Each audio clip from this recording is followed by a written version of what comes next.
Jeffries. And our celebrity guest interview is someone whose song you know from radio. He's been on numerous television programs over the years. This guy has been associated with the island life and paradise for as long as I can remember. His songs capture pictures within words that tell many stories. He has one of the best and easiest websites to navigate on the web. Ladies and gentlemen, he's a friend of the show. My guest is Bertie Higgins. Bertie, how you doing? What's going on, Jason? Man, I got to tell you, it is a pleasure to finally talk to you and do this interview. I mean, this has been in the working stages for a couple of years now. I know. So how's everything going with you? Good. I'm living on the street from you. I'm living in Burbank. Oh, you're out here on the West Coast now. Yeah, we came out about a little over 2 years ago from Florida, and I did it for a couple of reasons. I did it to help my son get through film school as a director, and also to play Vegas more. And literally, as I thought about it in Florida, and I thought about it, I said, I can literally work anywhere or live anywhere as long as there's an airport close by. So we decided to come to, and the reason I chose Burbank is because I'm a single parent of two boys, and the youngest was a sophomore in high school, and I liked Burbank High. I just like the little town here. It's really kind of neat. I was also going to say, you can't get closer to an airport than Burbank, Bob Hope Airport. Plus, my daughter works at the airport. Oh, wow. For Southwest Air. Wow, excellent. So Dad flies for free, which is great. Ah, that's wonderful. I said, baby, don't quit that job. Oh, no, I gotta read this. You have a great introduction on your website, bertiehiggins.com. Listen to this, friends. I've just got to read this to you. Welcome to Key Largo, Casablanca, and a different sound in island music.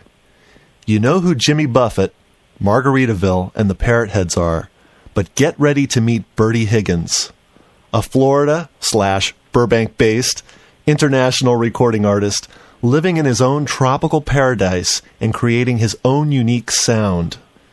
Behind the next palm tree, just beyond the beach, you will find him and his boneheads there, waiting for you to climb aboard their tall ship and sail away. I read that on your website, and I immediately was just taken to the islands in my mind. Well, I spent most of my life there.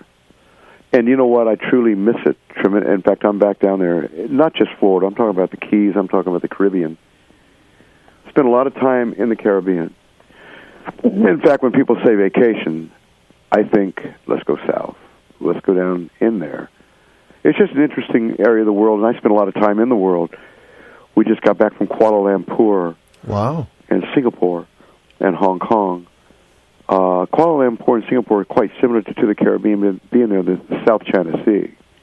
But the whole vibe is just unbelievable. I'm just not talking about sun and sand and suntan oil and babes in bikinis. I'm talking about the whole history of the area of the world. I mean, the pirates and the people coming over from the old world to the new world. The whole deal is all embroiled in my head and lives there quite regularly.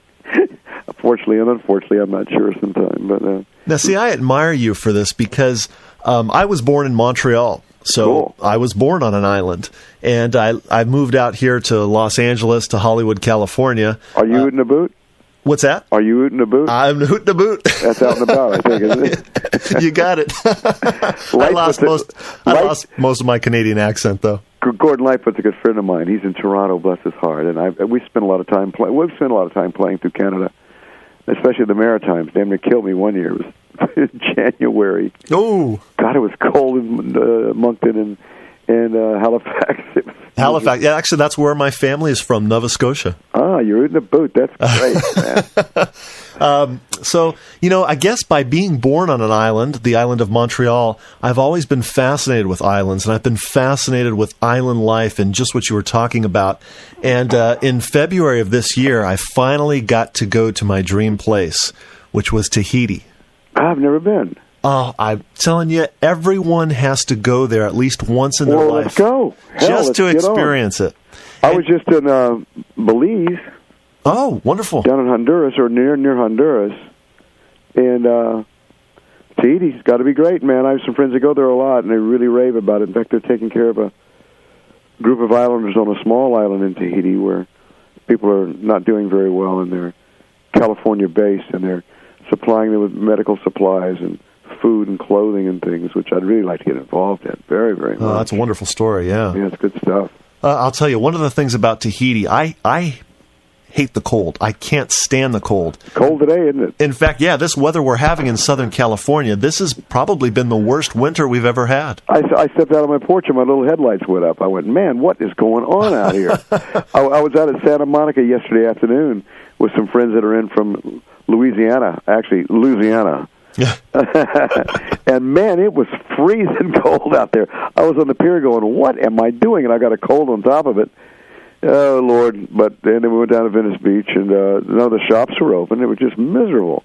Oh, friends, we're dropping all these L.A. names. I apologize. If you're listening worldwide, I hope you can appreciate it. We're just, I guess we're what's the term they call it? We're not Southern Californians, but we're second-born Southern Californians. Well, I'm not sure how much longer I'm going to hang here. I mean, I miss Florida so much. You know, I've never been there yet. I've got to get there. You've never been to Florida? I've never been to Florida yet. Well, if you go, I would say the West Coast is where it's at on the Gulf and the Keys. I mean, just Florida is just that's a whole vibe to itself. I wish everybody who's never been to Florida could go with me, because I'll show you where the bodies are buried. I'll show you where to go. I mean, there are places to go and places not to go. Sure. Sanibel Captiva Island's a place to go. Key West is certainly a place to go. My little hometown of Tarpon Springs, a little Greek village there on Tampa Bay, is a great place to go. This is JJ Radio. I'm Jason Jeffries. We're talking with Bertie Higgins. Bertie Higgins, as you may know, is the man who wrote the famous song Key Largo. And I want to go back to the beginning of your career, Bertie. What led you to music? Lord, I don't even... You know, I knew when I was 12 years old I had to do something on the stage. I started off with a little ventriloquist dummy, basically, Lions clubs and for school assemblies. And from there, I picked up drums. I was in the high school band. And by the time I was 15, I had my own little rock band playing at all the proms and things at the high school. And then we moved on from there and went into... by the time I was 18, I had a record deal signed with ABC Paramount. And we put out 4 or 5 singles that didn't do a lot. The band split up. And being a descendant of the poet Goethe, who wrote Faust, I had this writing thing I had to do, and I didn't know why. I call it kind of a curse almost. You get up in the morning, and if you don't do something creatively, you really feel badly. You feel like you really feel guilt. So I had to do some writing. So I started writing and took some English. My best courses in school and college, of course, were English. Was or is whatever it was, and I picked up the guitar.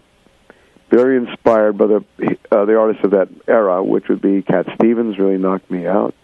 Lightfoot, the best lyricist that walks, I think. And guys all the way down the list. You go down the list from Jim Croce, Don McLean, Shel Silverstein, writers that were really doing some great stuff, I thought.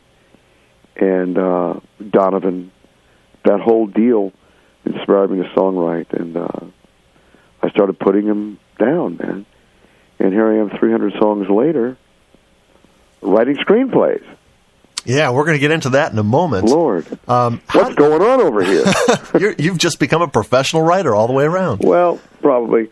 It's some of my most misery and most joy that I experience in my life. It's really... unless you're right, you don't understand the processes that you go through to get there. It's amazing sometimes. How did you get your first break? And tell us about the development of the song Key Largo. Well, the break. I just didn't walk through one portal into another world. It happened. It metamorphosized very slowly. I had contacts in Atlanta, Georgia, even though I was living in Tampa Bay with my band, Tommy Rowe's band, the Romans. And we were being managed by a small company, became one of the largest independent song publishers in the world, the Lowry Group out of Atlanta. And they were responsible for Joe South, Billy Joe Royal, Tommy Rowe, the Atlanta Rhythm Section, Dennis Yost and the Classics 4, all those acts, Ray Stevens, Jerry Reed. All those acts came out of that studio in Atlanta. And the Romans were being managed by them because Tommy Rowe was out of there. And I got to know Bill Lowry in that group, and, well, we did that for 2 or 3 years, and then I disappeared for 10 years. I went back home to Florida. And I was playing around the bars and the clubs locally with my Martin guitar, my acoustic guitar. And I figured, man, there's only one way. I've got to get out of here. I've got to get out of Tampa Bay to make it. You can't make it out of there. The opportunities don't arise. It's like trying to be a sponge diver and live in Kansas. Mm. You know, there's no sponges in the cornfield. You got to go where the sponges are at. You follow me? Yep. So I moved to Atlanta and got back in with that group of people. At that time, there was a small label distributed by Columbia Records, which is now Sony, called Cat Family Records, run by a lawyer by the name of Joel Katz, who represents me now, and Jimmy Buffett, Willie and Merle, George Strait. I mean, everybody. He handles a lot of acts as a lawyer. And my girlfriend and I had split up, and I was really, really hurt. And we loved old black and white films. It's been many nights with our little toes curled up in bed watching black and white movies. And one of our favorites was Key Largo, because I was really into Bogart and that whole story of him and Lauren Bacall. After reading a book called, written by Lauren called, I forget what it's called, but a great book. At any rate, Key Largo, if you listen to it, is not about the movie Key Largo. It's about old movies in general and two kids being in love. Key Largo happens to be the one that I cited in the song, and it has that nice island vibe. And we spent a lot of time in the Keys, in Key Largo, in fact. So the song came to pass that way. Took it into my publisher, Bill Lowry, who weighed about 300 pounds. I'll never forget this day. And I sat on the edge of his desk and banged it out on my guitar, and he got up and started dancing. He said, "Lad, you've finally written one." And this guy had the most incredible ears in the world.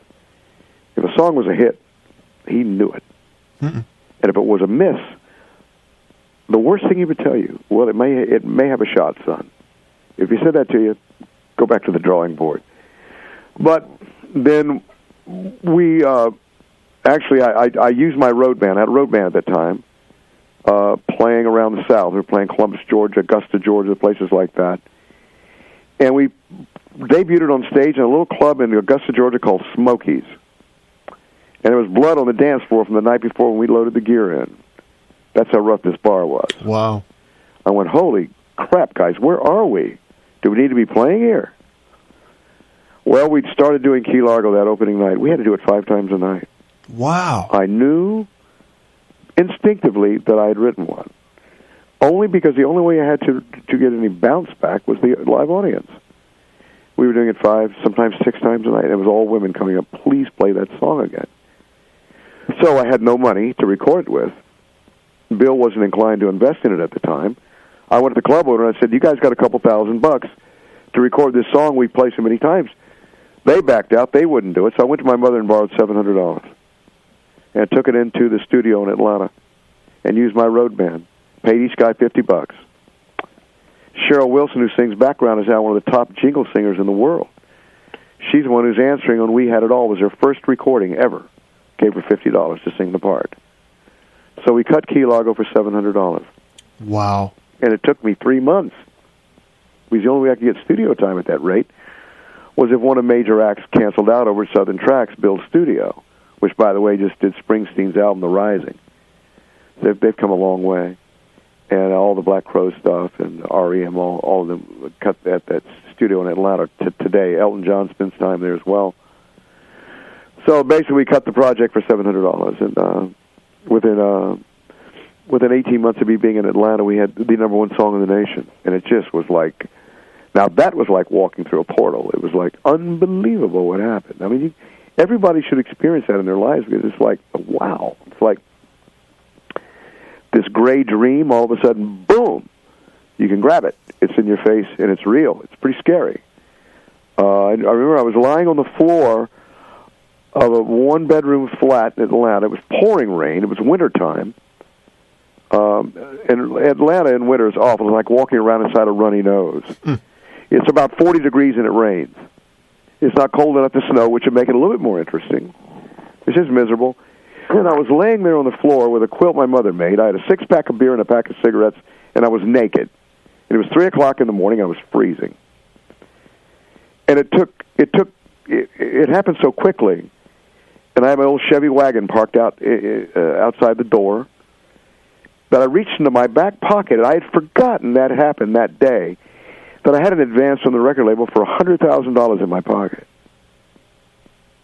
And I said, "What are you doing?"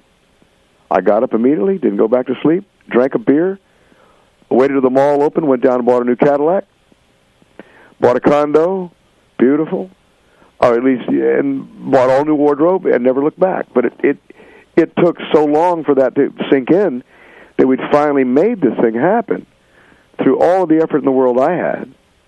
That $100,000 check, I even forgot it was in my pocket. How crazy is that? Wow. We're talking with Bertie Higgins. This is JJ Radio. I'm Jason Jeffries, and this is probably the most beautiful song that you will ever hear. Key Largo.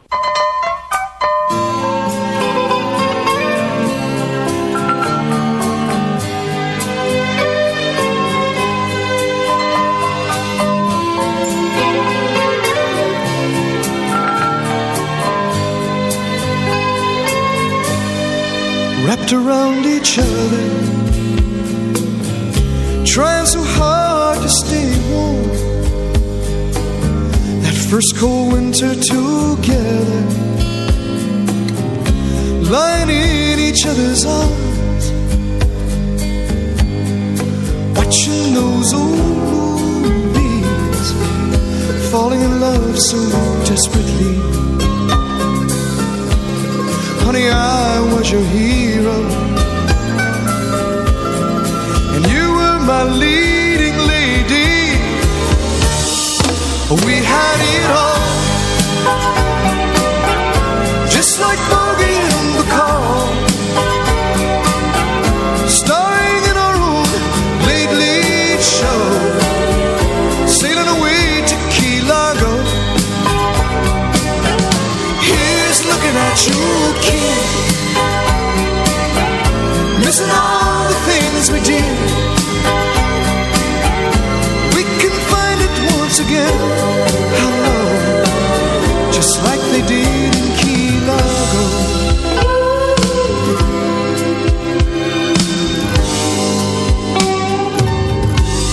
Honey, can't you remember, we played all the parts, that sweet scene of surrender, when you gave me your heart. Please say you will play it again, 'cause I love you still. Maybe this can't be the end. We had it all, just like Bogey and Bacall, starring in our own late show, sailing away to Key Largo. Here's looking at you, kid, missing all the things we did. We can find it once again, I know, just like they did in Key Largo. We had it all, just like Bogey and Bacall, starring in our own late show. Bertie Higgins and Key Largo. This is JJ Radio. I'm Jason Jeffries, and our guest is Bertie Higgins.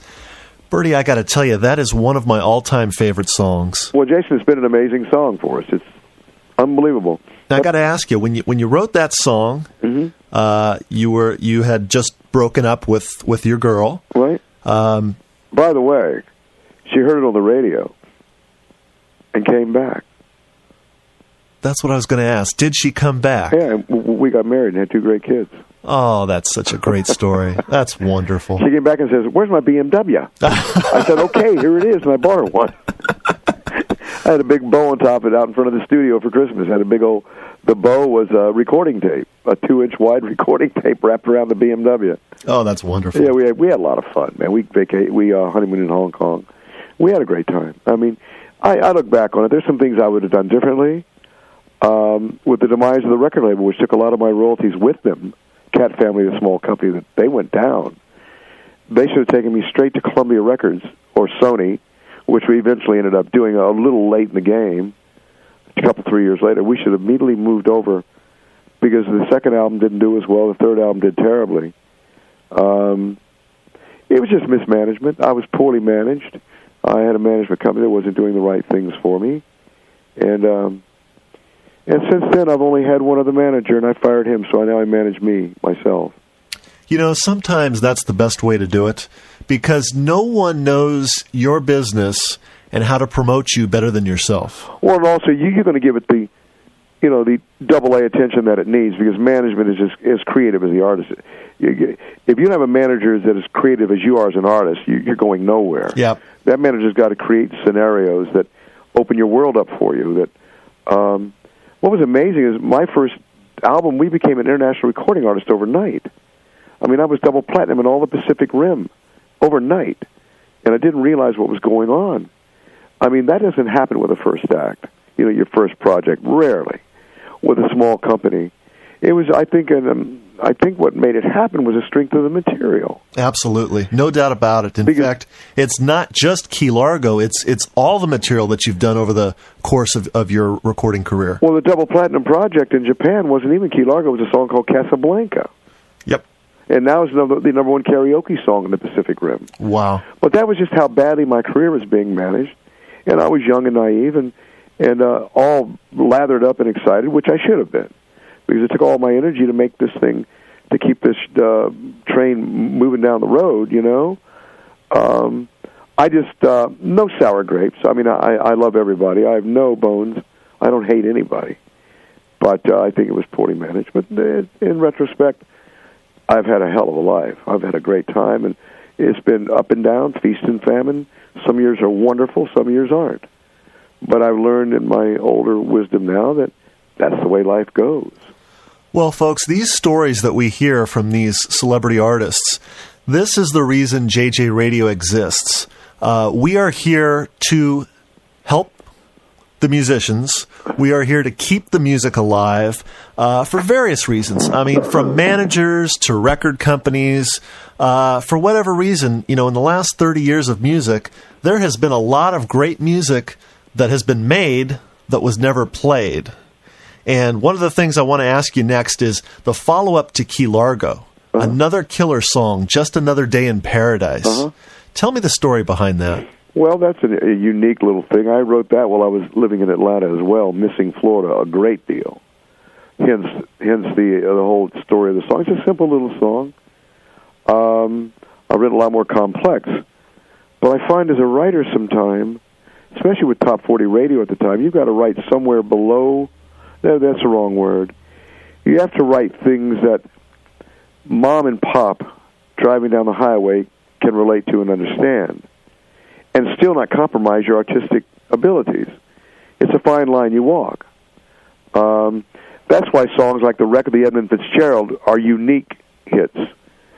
I mean, they're so intense in story value and so long and lengthy that, surprisingly enough, people would take the time to listen to it.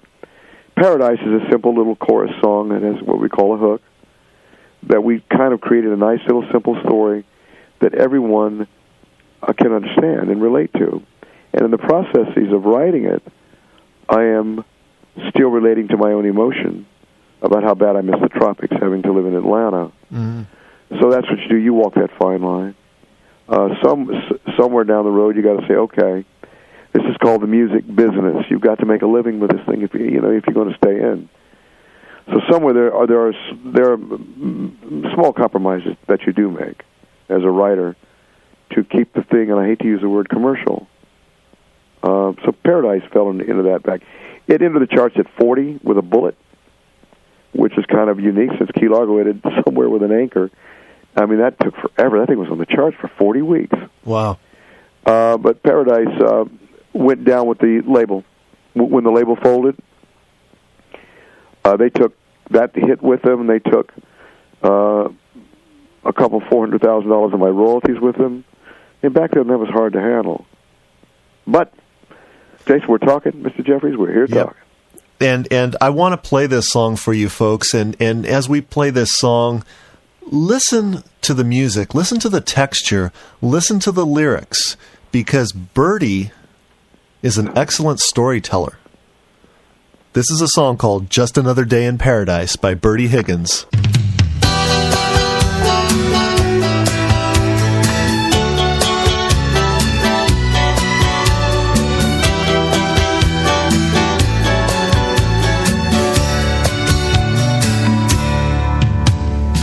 Cold city was such a lonely place to be. Hustle all day and dream of the islands and sea.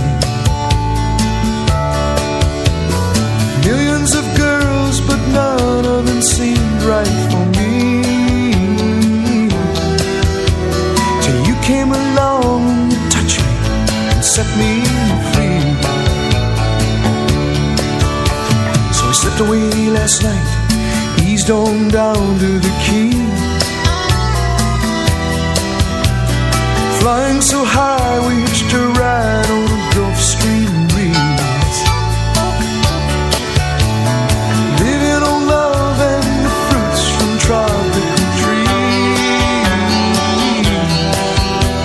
A song in our hearts and our eyes on the West Indies. Just another day in paradise. Love the night away till the sunrise. Seeing that I love you, look in your eyes. Just another day in paradise. A bottle of rum, listen to the steel drum band. Laughing in the moonlight, along the beach we ran. Splashing naked in the sea, making love upon the sand. Falling fast asleep like children, hand in hand. It's just another day in paradise. Love the night away till the sunrise. Seeing that I love you, look in your eyes. Just another day in paradise. Woke up this morning with the sunlight in my eyes. Guess it was only a dream. I hear the city outside, but I look at you sleeping, and honey, now I realize that anywhere with you is paradise.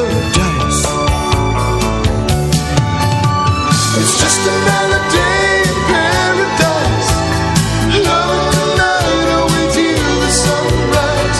Seeing that I love you, look in your eyes. Just another day in paradise. It's just another day in paradise. Love the night away till the sunrise. Seeing that I love you, look in your eyes. It's just another Just Another Day in Paradise from Bertie Higgins. I'm Jason Jeffries. This is JJ Radio. Another one of my favorites, and it's just so unfortunate that what had happened with the record company and all that, because that clearly was top 10 material. We're talking with Bertie Higgins. Bertie, thank you so much for taking your time out Jason, today. my pleasure. I want to move on and kind of get up to the present.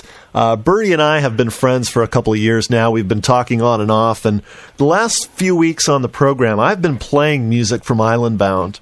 Well, what tune did you pull off there that you like? There's many that I like. If I had to narrow it down, there's three that the listeners just love. First one is My Tropical Vacation. It's a cute song. What a great song. Second one, I love your reworking of Montego Bay. Yeah, we did that with, and we cut that in Nashville, as I remember. And the third one, which is probably my favorite off the record, and I'm not a fan of country. I never have been a fan of country music, but this has got a little country flavor to it. The Redneck Riviera. That's cute. Tell me about that song. I really like the song. We opened it, it's about the second song every night in the show. People get up and jump up and down about it. The Redneck Riviera is a stretch of sand that runs between Panama City Beach to Gulf Shores, Alabama, on the Florida-Alabama border. It's the panhandle of Florida. College students, Auburn, Florida State, Georgia Tech, all call it the Redneck Riviera. It's their spring break destination. It's where everyone goes for spring break in the Southeast. Basically, if they don't head to Florida or to Miami or down the Caribbean, most of Alabama, Florida, Georgia, Louisiana, that area, all go to that strip. And it's unbelievable. The real estate developers call it the Emerald Coast. They've been trying to shake this moniker, the Redneck Riviera, but they can't do it. And I spent a lot of time there. There's a place down there called the Floribama Bar, or was there until Ivan took it out last year. It's the greatest roadhouse in the world. It's been there since the 40s. It's called the Floribama. It sits on the Florida-Alabama border, right there on the beach. And it looked like a good wind would come along and blow it down, and it did. But, man, what a place.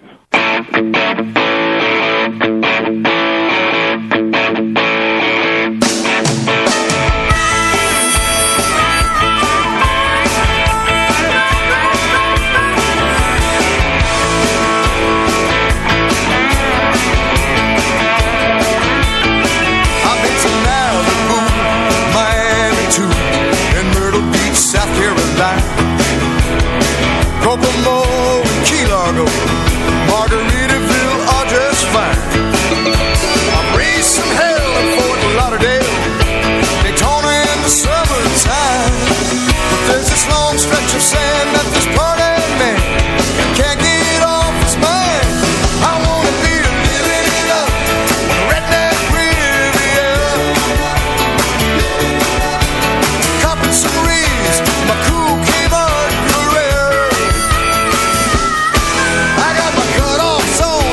Styrofoam, and I look so damn debonair. Living it up, Redneck Riviera. I wanna see some hooters scooting on my scooter past the Panama City beach signs. Put a little mama sipping pina coladas out on the Florida-Bama state line. Run the Coca-Cola back in Pensacola. So many bikinis, so little time. And I'll do some resting for Walton and Destin with a cold beer and 7-Eleven wine. Living it up on the Redneck Riviera, copping some rays, my cool Kmart Carreras. I got my cut-offs on, my blue and styrofoam, and I look so damn debonair. Living it up, Redneck Riviera.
This is JJ Radio. I'm Jason Jeffries, and our guest is Bertie Higgins. You know, that's my dream, Bertie. One day, my dream is to just, do radio, do an afternoon shift somewhere, wake up late in the day, Right. get up, go to work. After work, 7, 8 p.m., stroll on over to the local roadhouse, have a few drinks, and listen to the music. You need to go to the Floribama.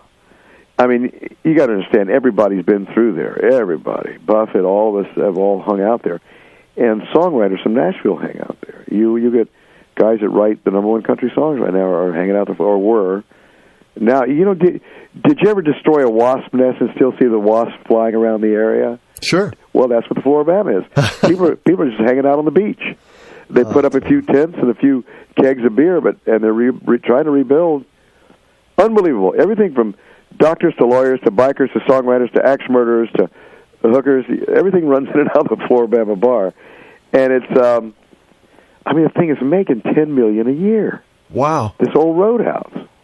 Unbelievable. Well, I wrote that there with a fellow named, I was working with a writer, I didn't write that with Mickey, with a guy named Mickey Newberry. Mickey has got the original American trilogy before Elvis did it, and has wrote a bunch of songs over the years for Joan Baez, but Mickey and I wrote a song together called In Christianstead, which is about St. Croix. But the newest project, actually, it was a thing called The Buccaneer's Diary that came out with a whole bunch of new songs on it, like The Girl, No Snake in Jamaica, Going to Alice-Town. All these are songs that are brand new that are on the Ultimate collection as well. And a lot of them are simple acoustic music. It's not a huge production. The Girl is probably one of my favorites. Just interesting stuff that I've written. While we're talking, folks, if you'd like to cruise on over to his website, you can buy all this music there. It's www.bertiehiggins.com. And all the music is up there. As the weeks go on this program, we're going to feature more of the new music. I want to talk about what's going on today in your life, in your world. You're a movie maker now. Well, pretty much. I mean, to quote Zell Mitchell, the governor of Georgia, when they gave me a proclamation, had Bertie Higgins there, he says, he's a crackerjack storyteller. Well, I got kind of frustrated telling 3-minute stories. If you listen to stuff like Port of Call and all of them, all the songs are basic stories. I mean, I decided to start writing screenplays because I just love the movie ideas. I mean, I really am a big movie fan to the point where I'm in it up to my hips now. Burt Reynolds became a dear friend of mine years ago when I worked with him on B.L. Stryker, the ABC Mystery Movie of the Week, was writing songs for him for it. And the old-time actor Richard Boone, who was Paladin, Have Gun Will Travel, I met him before I ever broke out in Florida, and he had tutored me some in screenwriting, and I just wanted to tell some stories. I mean, from my experiences in my life that I'd seen go on. So I started writing these amateurish screenplays. I wrote one called Through the Eye, which we're going to ultimately shoot. I think we finally got it perfected to the point where I think it's shootable. And I came to California basically to help my son through film school and to start shooting movies or to get involved in the industry. So I got a script agent over at Universal, and I got an acting agent. And we started submitting a couple of my scripts around town, and I really got frustrated with that. About 2 years ago, I went, this is nuts. There's got to be 20,000 scripts on the street out here at any given moment. I said, tell you what, I have enough celebrity, or at least a name that's strong enough to go raise money, and I did. I made one phone call and raised the money for the first film we just finished called The Wrath, W-R-A-T-H. And I wrote it as a 30-page short film for my son to do at film school. Wow. And it morphed into a 110-page screenplay, as most of them do, because, I get wordy. It's hard for me to do it in 30 pages. And so I raised the money for it last April. Not even April, May or June. And we started production on the movie, principal photography, at the end of July.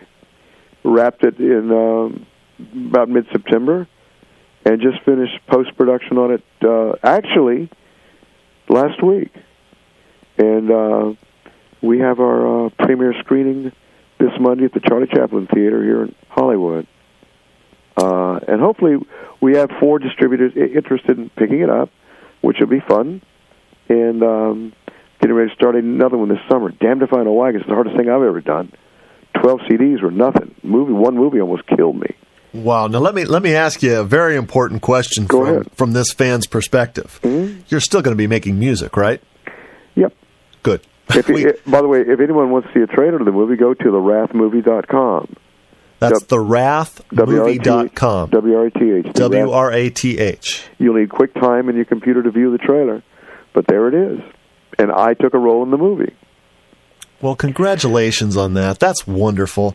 It must be nice to move from, musician to writer to actor. Filmmaker, yeah, everything. Producer is the toughest one.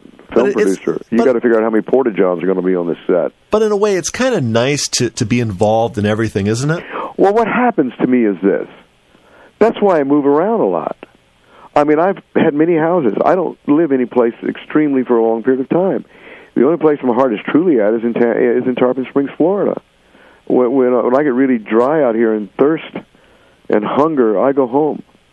But people that settle into one place and live there for their entire lives, I don't think I could do it.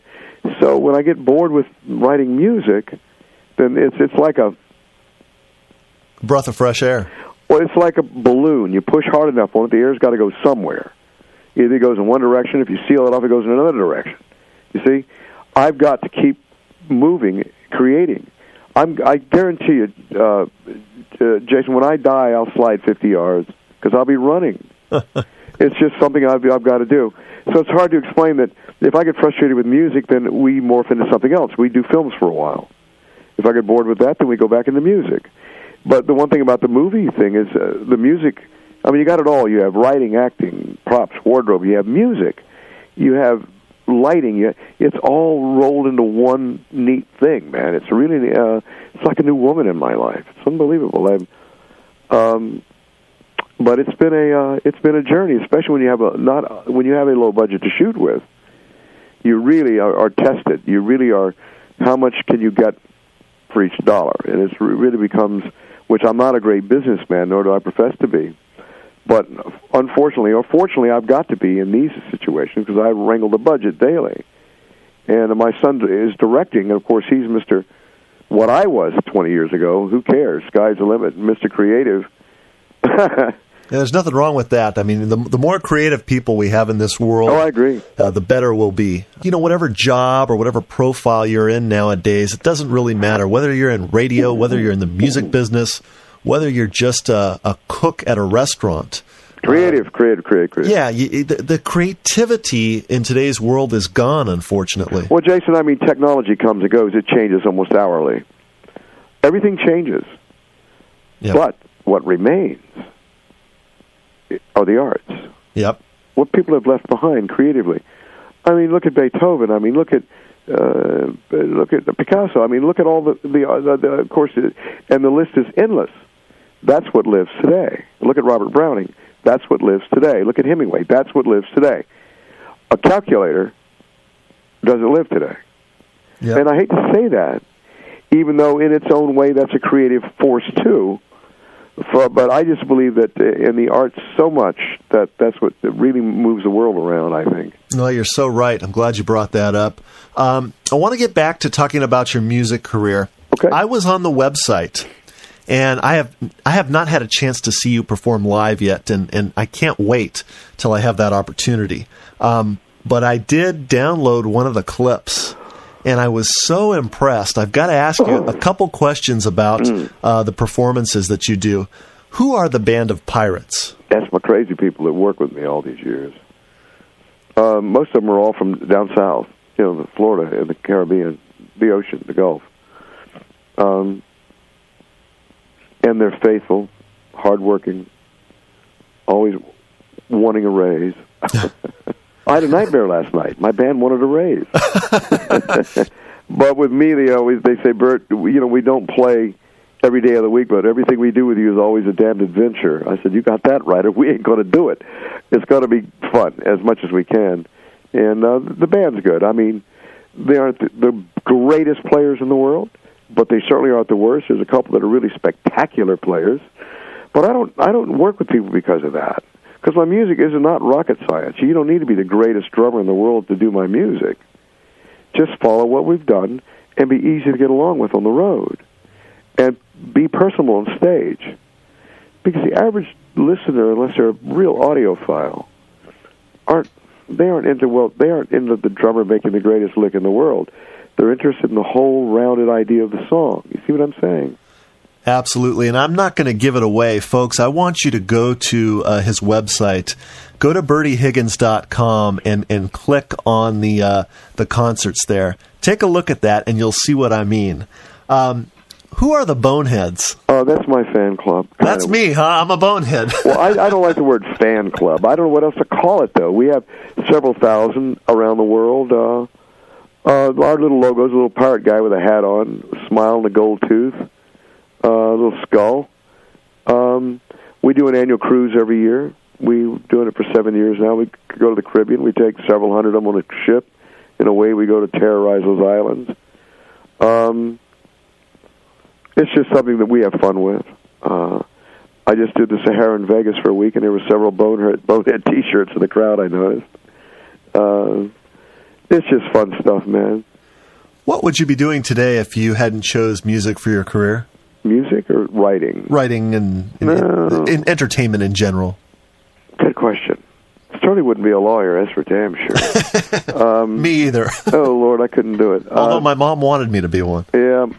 I don't know. My mom wanted to be a Catholic priest. I'm going, Nana, please. I like women too. I can't do that. I don't know. I studied architecture in college, but that's still creative. That's painting, drawing. I really don't know. I really don't know. There was really no other option. I mean, that was it. I mean, I move laterally within the creative world. I do some painting, writings, acting, but it's all within this creative realm. Anything outside of this, I would be a miserable soul. I know I tried a couple day things, and jumped off a bridge. It was pretty crazy to do. I couldn't do it after a while. 9-to-5 job just doesn't cut it, does it? Well, it depends on what the 9-to-5 is. Now, if you're producing movies over at MGM 9-to-5, not a bad job. Or working in the studio in some aspect 9-to-5, not a bad job. But punching a clock and having some guy say, if you're late one more time, you're going to get that pink slip. I'd have to say, Manling, tell you where to put the pink slip. Because you don't have to fire me, I'm gone. To live in that sort of regimen. But the regimen that I put myself under is tightly wrapped, so to speak. I mean, I work 7 days a week. 7 days a week. Wow. I don't quit. Because it's not a job. It's a life. It's a lifestyle. I mean, occasionally I'll break and watch some sort of courtroom drama on TV or something. But for the most part, it's always work. What does the future hold for Bertie Higgins? What can we expect? I don't know. More films. More CDs. We have an offer to go to Branson, Missouri for 3 or 4 months and do a theater this summer. I may do that. In fact, I'll be in Branson next Friday for meetings about that. Great. I'm not sure I want to do it, though. I've got a friend out there right now, Les Brown Jr. Oh, well, Les Brown. Oh, he's got his show going on. Yep, he's in Branson as we speak.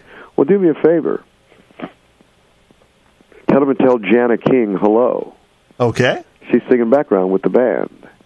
I haven't seen his show yet, but Jana King is the voice on Montego Bay singing all that background harmony. Is she really? Well, she's one of them. Wow.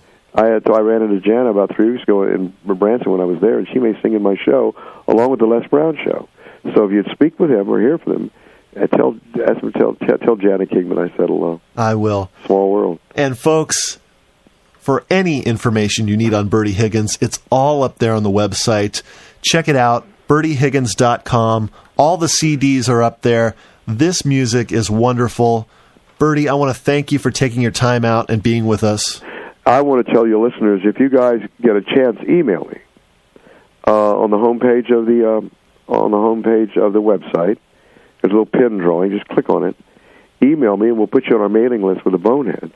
We send out an email personally written up by me every 2 months, just giving you a heads up on what's going on, tell everybody hello. Get a chance, join us, because we have a hell of a time. And Jason Jeffries, I want to thank you for having me on the show.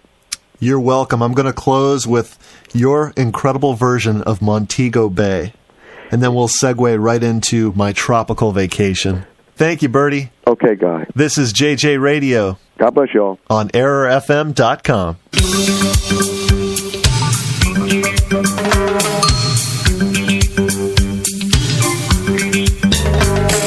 My baby will meet me when the Learjet lands. Keys to the MG will be in her hand. Some reggae on the radio, and we're on our way. I got to get back to my Montego Bay. Sing up.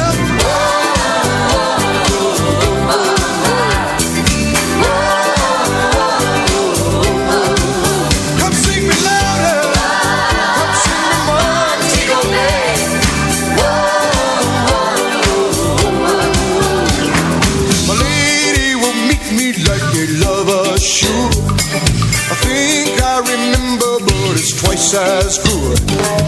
Cool, the rum is from her silver tray. A thirst to be thirsty in Montego Bay.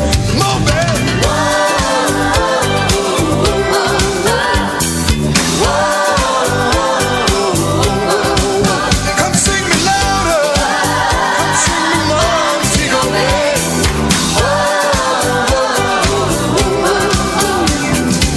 Oh yeah, man. They're dancing in the streets.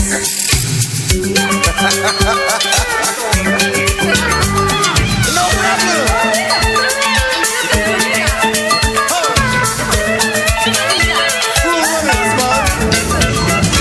Lay on the ocean till we're lobstering. I still feel the motion here at home in bed. I tell you it's hard for me to stay away.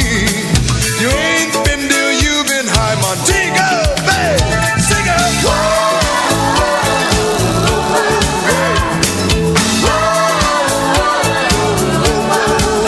Come sing me louder. Come sing me Montego Bay.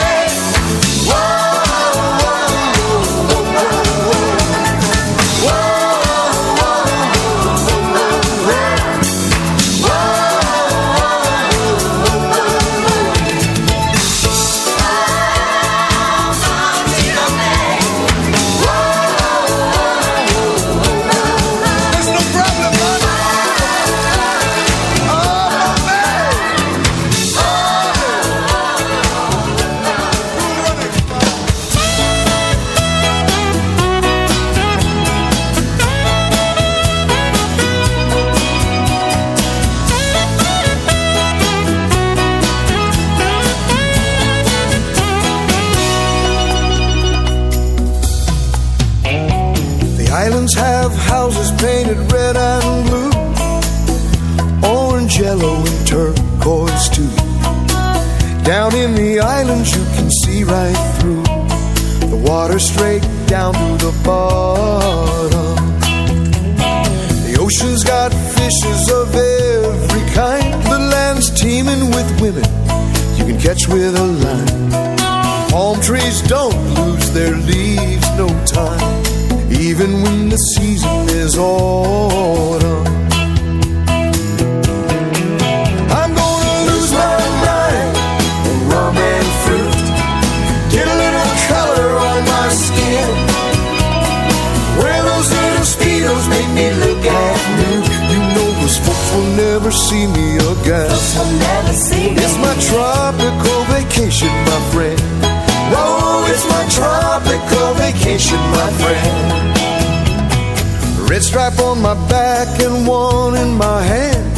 I look just like a lobster man, spending all my time under a ceiling fan, wishing I could sleep in midair.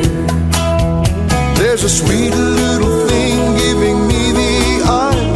I want her so badly, you know I could cry, but I know that if she touches me, I will die. Now I'm cussing 'cause life ain't fair.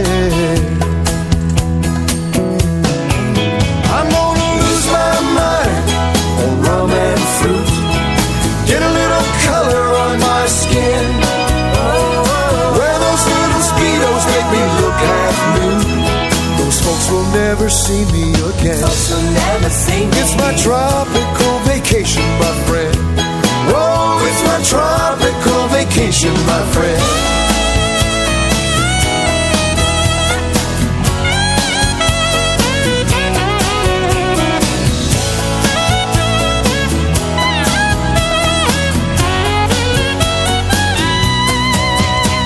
The locals told me don't stay on the beach too long.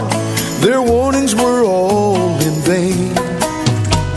By day I let the sun cook my skin bright red, and at night I let the rum cook my brain. Cook my brain. Lost my mind on rum and fruit, got a little color on my skin, wore those little Speedos, made me look at new. Those folks will never see me